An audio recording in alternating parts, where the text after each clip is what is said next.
Hello guys.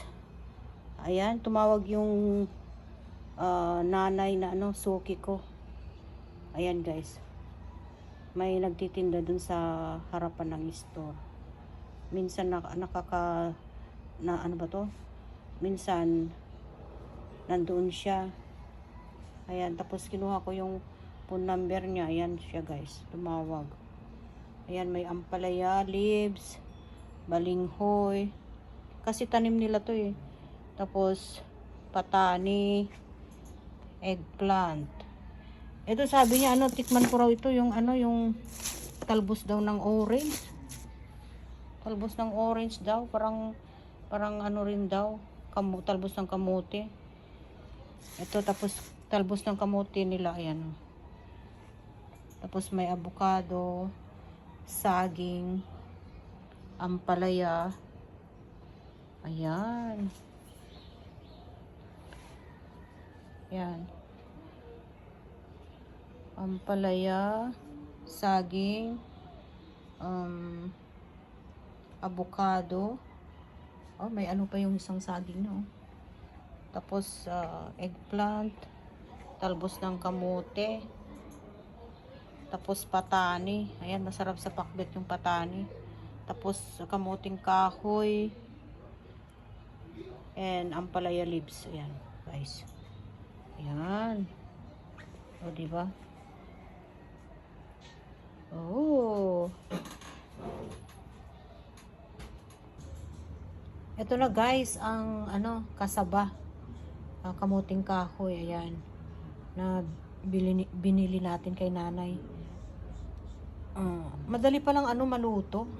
Nakalimutin na lang na check ko siya. Ayan. $10 po ito. Ayan. Akala ko medyo mahirap maluto. Yung pala, nakalimutan ko na magluto. Ayan. Kasi naman masarap ito nung mga bata tayo, di ba? Ayan, guys. Kaya, ayan, naisip natin.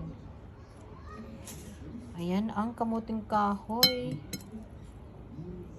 At sana mas mahaba sana ang ko. Parang maliliit yata yung hiwa ko. Ay, tama ba? Ayan. Yummy. Ayan, guys. Ano ba to? Tikman natin. Madali pala maluto. Ayan, oh. Tikman natin.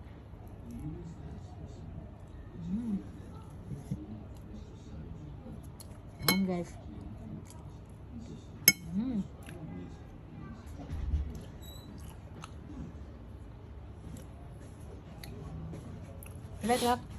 Like try?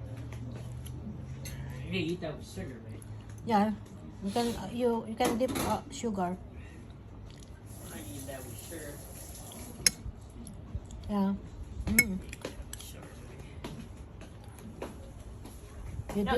You dip with sugar. Ayan. Alam ng anak kong kainin to kasi nung bata sila sa Pilipinas, nagluluto kami ng ganito Ayan guys. Okay. Ginataan masarap din. Yan. Dip with sugar sabi niya. Kaya alam niya. Natatandaan pa niya. As 7 years old. Ayan. Okay. Kaya kinuha ko yung numero ni nanay. At saka yung asawa niya kasi, ayan, dalawa sila nagtitinda doon. Sa harapan ng store, Filipino store. O kaya minsan sa harapan ng bangko. Ayan guys, kaya gusto ko naman bumili sa kanila kasi para matulungan natin sila, di ba? Matatanda na sila eh. Pero masarap yung masarap yung saging nila, tapos may kalabasa pa nga sila dati pero kanina wala. Ito lang nabili ko. Kamuting kahoy. Ano ba to? Talbos ng kamote. Tapos avocado. Talbos ng ampalaya. Bunga ng ampalaya, eggplant. So, ano pa yung binili ko sa kanya? Yun. Kaya para matulungan natin pag ganun.